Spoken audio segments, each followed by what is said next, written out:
हैं दुरूद पढ़ ले गफलत न कर खुदा की कसम, वो आज भी तेरे सलाम का जवाब देते हैं।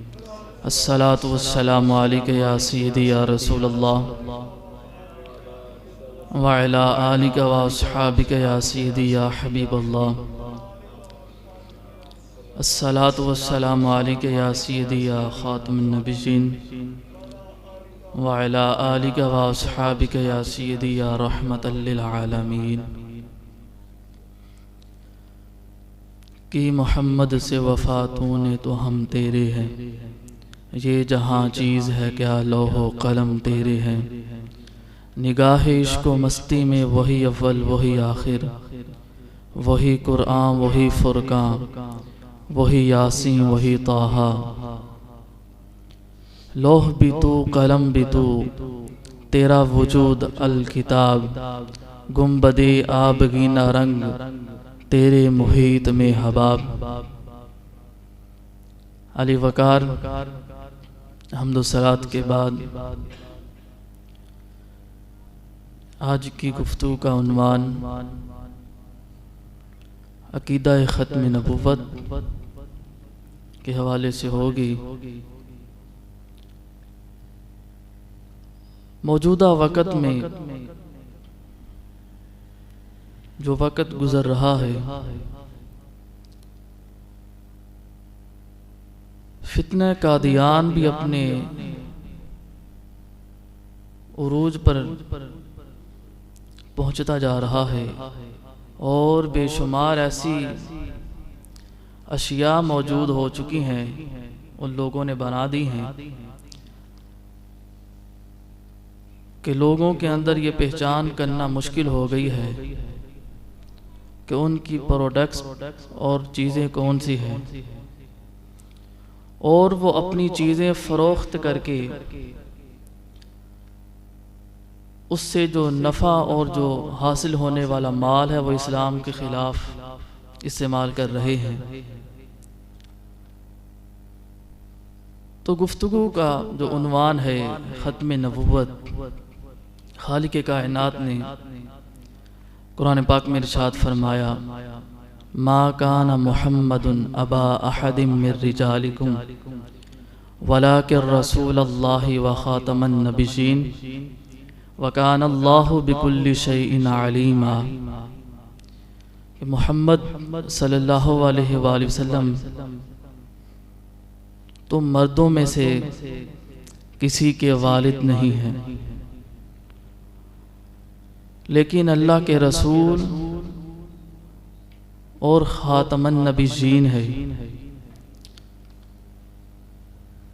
अब इस आयत करीमा में जो इब्तिदाइया है इसका, उस पर गौर किया जाए कि फरमाया कि मोहम्मद सल्लल्लाहु अलैहि वसल्लम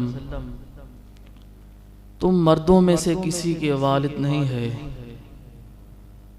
अगरचे यहाँ पर एक लफ्ज़ उमूमन इस्तेमाल होता है, बाप का लफ्ज़ इस्तेमाल होता है, तो अदब का तकाजा यही है, क्योंकि बाप उर्फ़ आम में इस कदर जो मशहूर हो चुका है कि बाज़ औक़ात लोग इसको गाली में भी इस्तेमाल करते हैं। तो ये तो बारगाह इस कदर आली है कि जितना भी अदब का लिहाज रखा जाए वो भी कम है।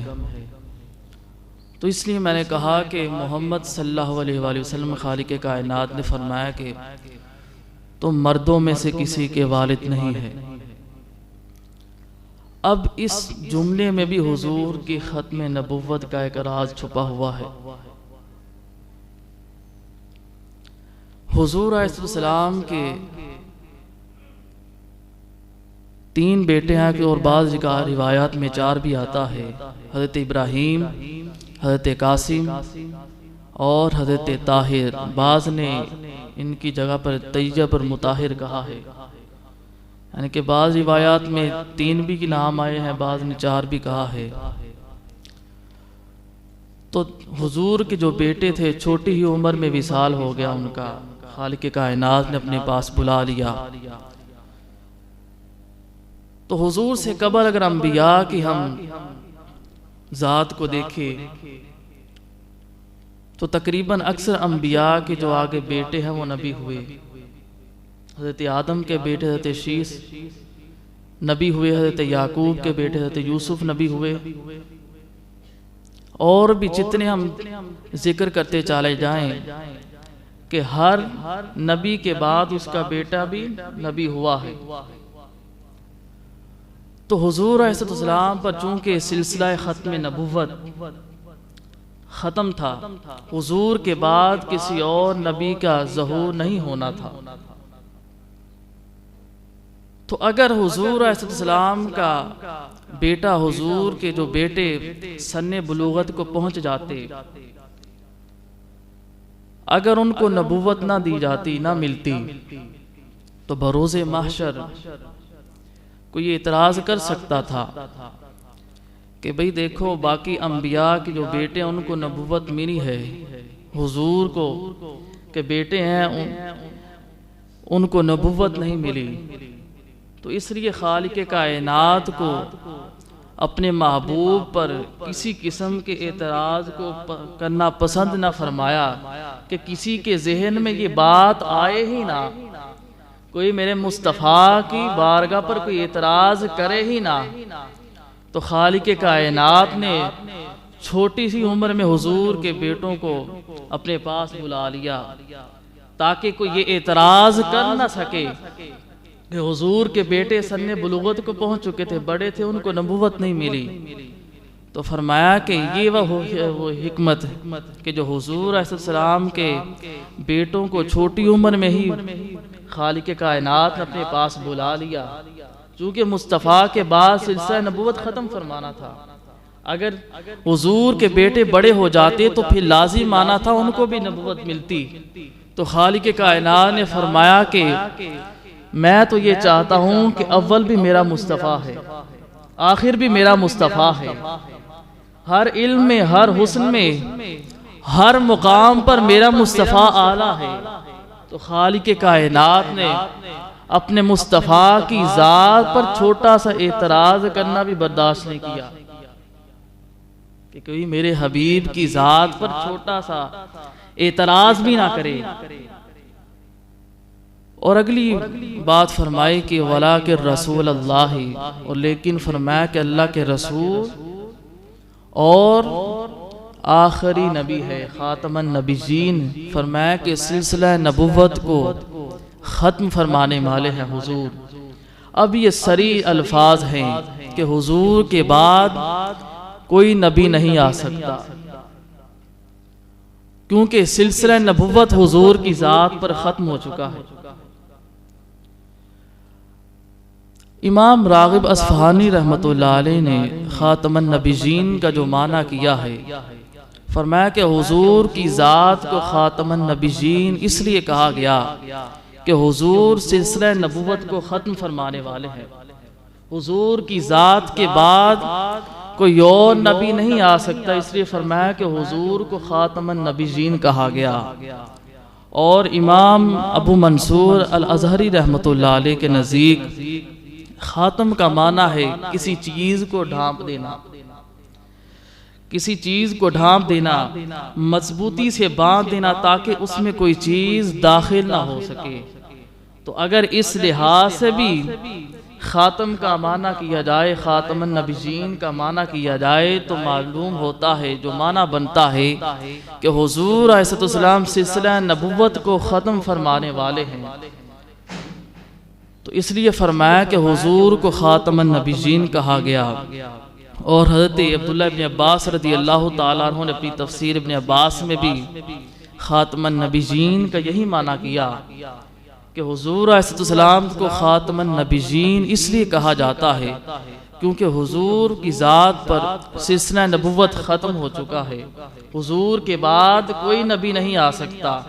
तो फरमाया कि हुजूर की ज़ात पर सिलसिला नबुव्वत ख़त्म हो चुका है, तो इसलिए फरमाया कि हुजूर को ख़ातमन नबीजीन कुरान ने कहा है।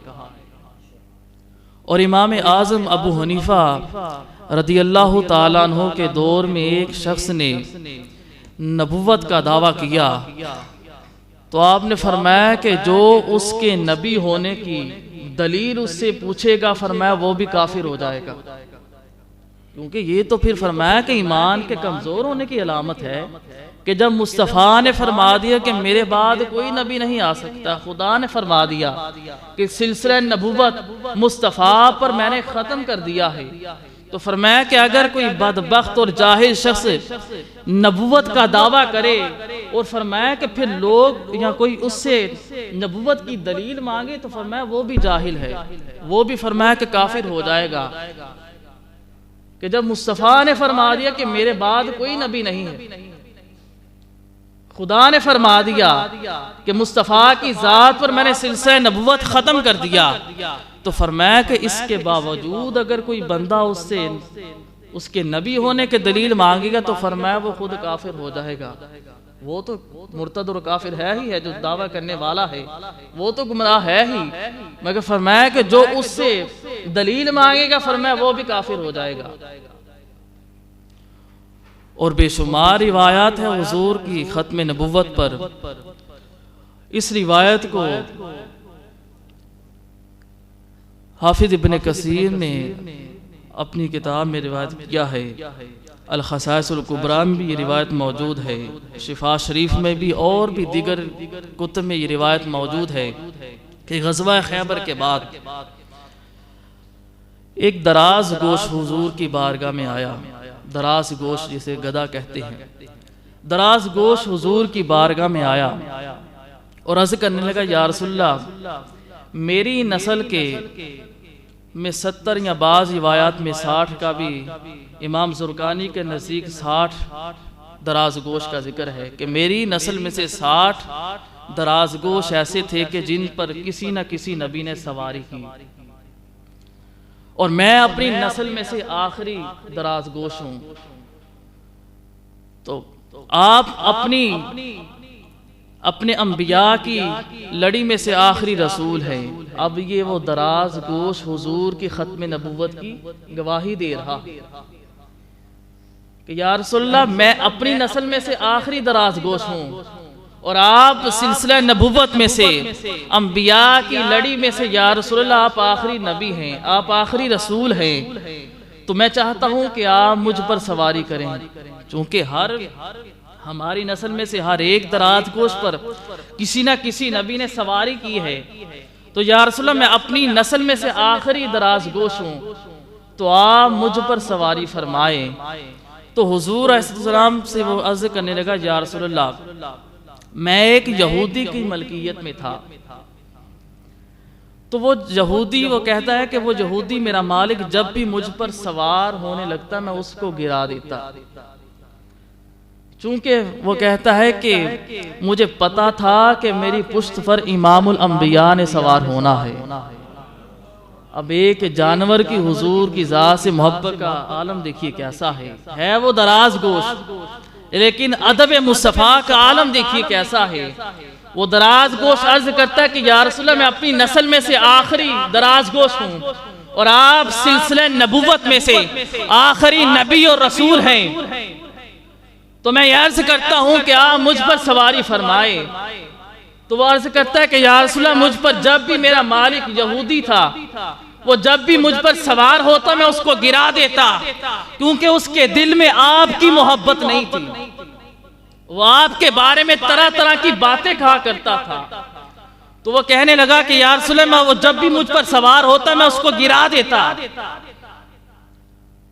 और फिर इमाम जमालुद्दीन रहमतुल्लाह अलैह फरमाता है कि काश उस दराज गोश में का बाल होता, उस दराज गोश का काश में बाल होता, ताकि जब भी मुस्तफा की जात उस दराज गोश पर सवार होते तो मेरा बदन हुजूर के बदन से मस होता, मेरा जिस्म हुजूर के जिस्म अक़दस से मस होता।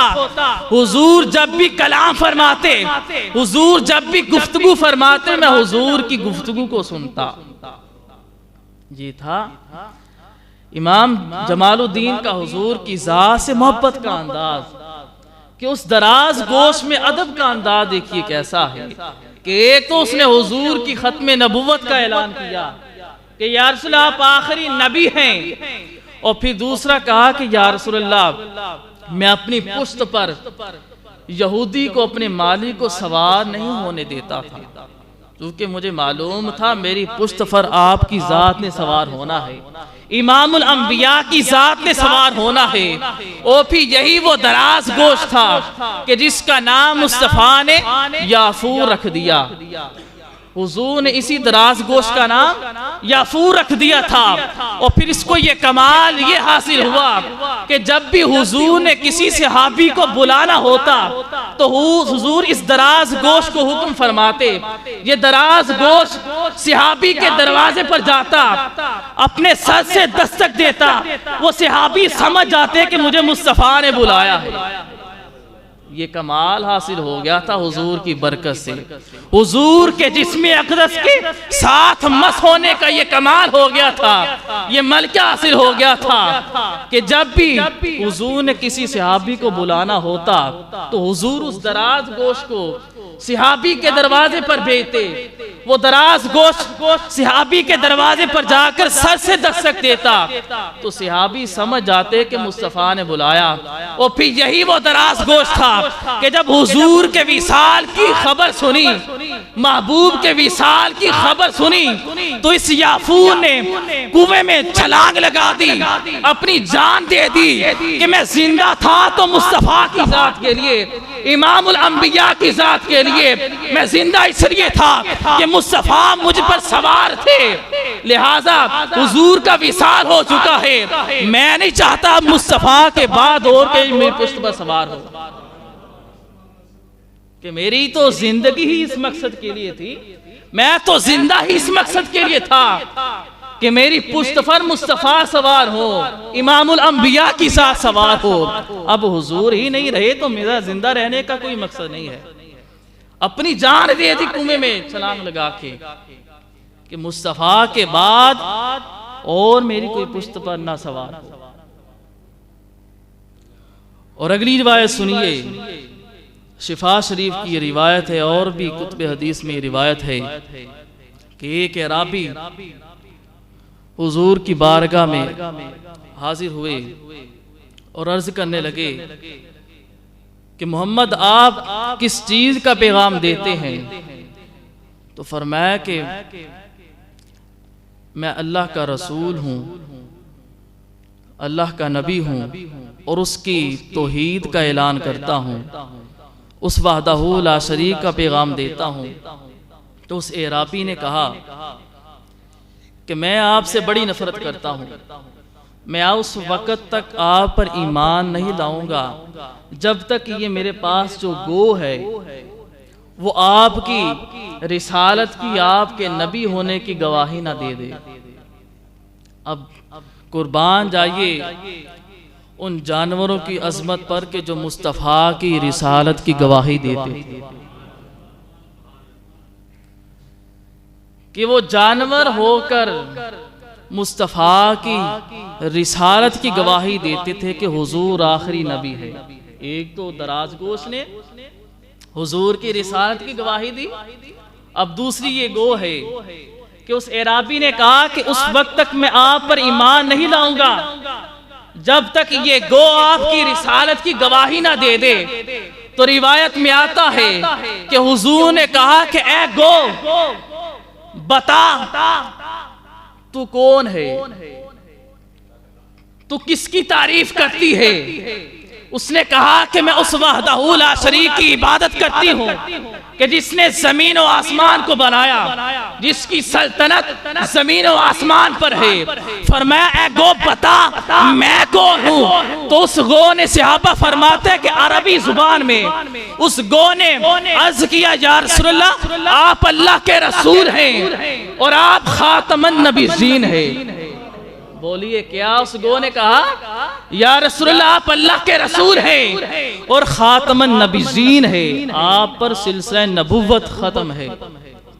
ये है वो गो हुजूर की रिसालत की गवाही दे रही है। और फिर अर्ज करती है, या रसूलल्लाह जिसने आपकी नबूवत को तस्लीम किया, जिसने आप पर ईमान लाया वो कामयाब हो गया, और जिसने आप पर ईमान नहीं लाया, जिसने आपको न माना, वो बदबख्त हुआ, वो झूठा हुआ, दुनिया में भी और कयामत में भी वो नाकाम होगा। उस एराबी ने जब उस गो की ये बात सुनी तो वो फौरन हुजूर की बारगाह में ताइब हुआ और उसने किया, या रसूलल्लाह मुझे कलिमा पढ़ाइए। फौरन वो एराबी जो हुजूर से पहले नफरत करता था, मगर जो ही उसने गो का ये गवाही देना, हुजूर की रिसालत की गवाही देना जब सुनी, तो फौरन वो ताइब होकर मुसलमान हो गया। अभी तो ये सिर्फ 2 बातों का मैंने हवाला दिया है। ख़त्म नबूवत के हवाले से बेशुमार दलीलें हैं, बेशुमार रिवायात हैं कि हुजूर की ख़त्म नबूवत जिससे साबित है। इंशाअल्लाह ताला अगले जुमे में जो सिलसिला ख़त्म नबूवत, ये तो गुफ्तगू थी कि सिलसिला जो ख़त्म नबूवत हुजूर की ज़ात पर ख़त्म है।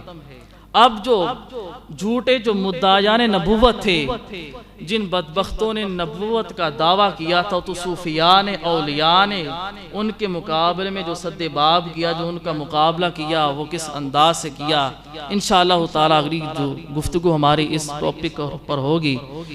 तो आखिर पर जो 1-2 मिनट बचे हैं उसमें मैं एक बात कहना चाहता हूँ कि जो नया साल शुरू हो रहा है, हर दिन गुजरने वाला दिन, हर गुजरने वाला महीना, हर साल कुछ पैगाम देता है, और इंसान के लिए एक ऐसा पैगाम छोड़कर जाता है कि इंसान जो आने वाले लम्हात हैं उनको नए जज्बे के साथ, जो नया साल शुरू हो रहा है, इंसान नए जज्बे के साथ उसको अपने दिन का आगाज करे। वो गुनाह, वो कोताहियाँ, वो सुस्तियाँ जो गुज़श्ता साल में हुई, इंसान उसको आइंदा साल में दूर करने की कोशिश करे। अपने अंदर एक ऐसी इंसान मुतहरिक कुव्वत पैदा करे, मेहनत करने की। इंसान अपने अंदर एक ऐसी लगन पैदा करे, अपने अंदर एक ऐसा जज्बा पैदा करे कि जो कोताहियाँ और जो सुस्तियाँ इस साल हुई, गुज़श्ता साल में हुई, वो आइंदा साल ऐसी कोताहियाँ ना हो। क्योंकि जो आने वाला वक़्त है हमें कुछ ना कुछ दर्स देता है।